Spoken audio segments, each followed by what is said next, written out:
Obviously, congratulations to Miami. We knew we had a good opponent, and they earned it. I mean, heck, they double-digit hits and almost double-digit runs. So, we know they're very offensive, and they did a great job with 2 strikes and 2 outs. And usually in the postseason, those are the difference, the swing innings. You're 1 out away from getting off the field, and you don't get off the field because they get a 2-out hit or vice versa. We've done that at times too. So congratulations to them, and, man, looking forward to tomorrow. All right, take questions for Eddie first. Eddie, you've had quite the impressive tournament, even though you didn't get the result you guys wanted today. What have you been doing so well this postseason? Just honestly trying to do what I can to help my team. I'm not trying to be selfish and do too much, but just try to come up big for my team in the situations that we needed.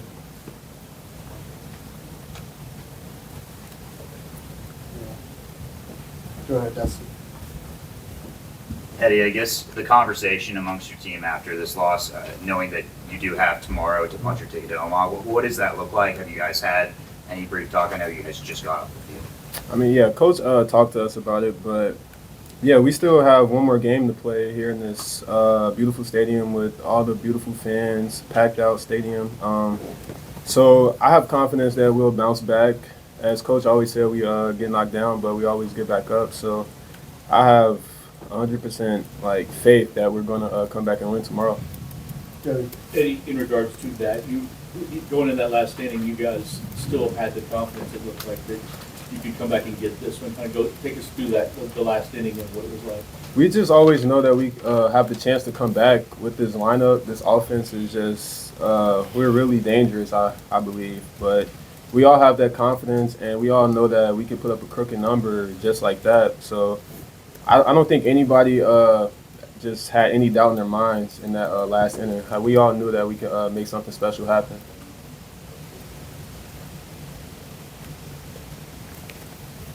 Eddie, can you just talk about your approach at the plate and specifically over the course of these last couple games, what is your mindset going to the plate and how is it working out for you that you're getting these kind of results? I normally look for certain pitches in certain situations, so I'm kind of just trying to outsmart the pitcher, but at the same time trying not to be too or think too much about it. So it's just certain situations. I think fastball, or for the most part, I do think fastball other way, and then try to react to the off speed, and then hopefully I can pull it or whatever. But there is some situations where I think first pitch slider, like the one I hit out today, the slider, I was sitting on that. So it all depends on the situation. Obviously, yesterday was a really long day for you guys, kind of quick turnaround. Now with having a new game the rest of today, how important will that be just kind of get some conditioning or just rest, period? I think, yeah, we know what to do. We'll get our rest, hang with our families, and just do the right things to be able to bounce back tomorrow. Eddie, can you describe the swing of emotions? It looks like you guys may bust it open. You got Zion up, and then you have a call that doesn't go your way. They take over the lead. What was kind of the swing of emotion in that inning period? That's just baseball. I feel like a whole lot of momentum shifts in baseball, so you just have to stay cool, calm, and collective.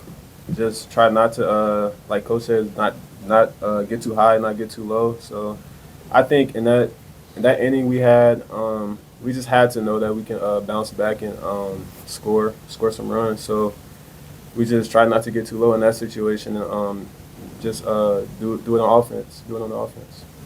All right, anything else for Eddie? All right, and you hop out if you want. Thank you. All right, we'll take questions now for Coach real quick. And you always talk about the little things and they add up kind of thing. I know people are going to point to the fair foul call, but the pickoff at second and then the error to start the inning kind of got things rolling the wrong way, didn't it? Yeah, as Eddie said, it's a game of momentum. So, you just got to handle it. It's going to swing back and forth, and don't get too high, don't get too low. It's, I use a lot of Dr. Elko sayings. So one of our sayings when he spoke at the beginning of the year is don't sit in the crazy chair. And the crazy chair is if you think it's going to be easy. Right? Like, if you live life sitting in the crazy chair, you're not going to be real successful. So expect hard, embrace the challenges when they come, and you move on. So it's like I said, at the end of the day, they played better than we did. Dan, can you talk about that fair foul play, just kind of what you saw? Obviously, the conversation you had with the umps, what was that from your vantage point? Yeah, I don't have a good angle from the dugout. I asked the home plate ump if he could help.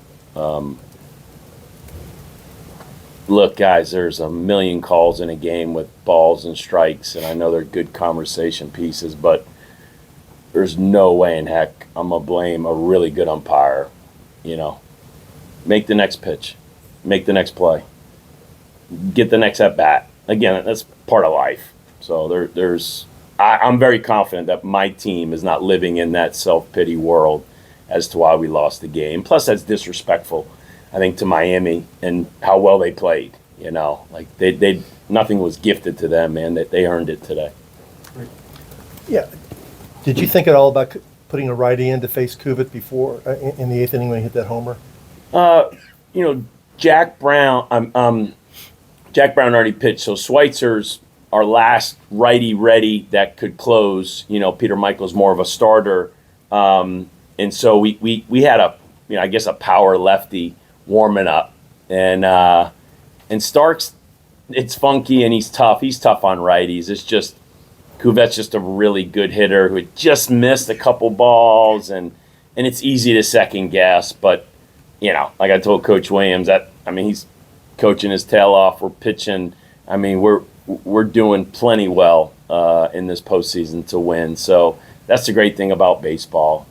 It's I kind of, I don't know if laugh's the right word or smile inside, but you're too late McDonnell is an often phrase I hear when you're walking to the mound. And if I knew he was going to give up a hit to the previous pitcher batter, I promise you we would take him out. But you got to play the game. You trust your guys, and again, two strike or man, I don't know, 2 strike or 2 out hit, but man, just they earned it. And JD talked about yesterday about how they kind of got out of their normal approach. What you'd seen on tape and stuff, did this seem more like the offense that you were probably anticipating? Well, it's just good hitters. Yeah, they're going to move the ball. They're good with 2 strikes. They use the whole field. Sometimes you just got to give a guy like Patrick Forbes credit. Sometimes those pitchers can get you out of your approach. And so, but it's hitting, man. You go in and out, and like I said, we knew all along it's a good lineup. They do a good job on offense, and they're going to score their runs. So we'll be ready tomorrow. Coach, will it be Everly starting tomorrow? And if so, what is your confidence in him? Yeah, right now, as well as he's pitched, definitely, you feel good that you got a really good starter. I'm sure he's excited and chomping at the bit as much as he would have liked to have won today. Man, he gets a chance to pitch at Jim Patterson Stadium. So, knowing how he is, and again, it's like, control your emotions and take a deep breath and, man, enjoy this. This is fun. Yeah. Considering what's at stake tomorrow, Dan, what is your message to your kids? For us, it's, again, just really enjoy this journey. We've been saying it a lot, especially the past few weeks, man. Destination is not, on our mind. This is the best weekend in college baseball. Conference tournament's fun. The next stage is fun. But you don't get to play in front of 6,000 at Jim Patterson Stadium. So my message is enjoy this, man. This is the best weekend you'll ever have in college baseball. So, man, you better enjoy it. Come out and have fun. And then kind of piggybacking off that, what the message was, after that 4th inning, you looked kind of fired up in the dugout. What were you saying to your guys there? When Miami took the lead from going? Probably the similar messages. We talk about another phrase we have, so what, now what? So what? It's nothing we can do about it. it's really it's the question, now what? Now what are you going to do? And, so what? So lots of times I'm just giving staple messages that we consistently portray throughout the year and want them to just seep in and have them the ability to turn to something when they need it. And as we know, all these trials and tribulations and tests and ups and downs, like, I'm not saying you guys are old, but this is an older crowd in here, right? This is life, right? I mean, this is part of it. So I'm super excited. Like I said, I believe in these guys. I trust these guys. Man, I'm so ready to play. And as much as I love doubleheaders, I wish they would let us play tonight at some point. But we'll see what time they want us to show up tomorrow. Anything else? All right. Thanks, everybody.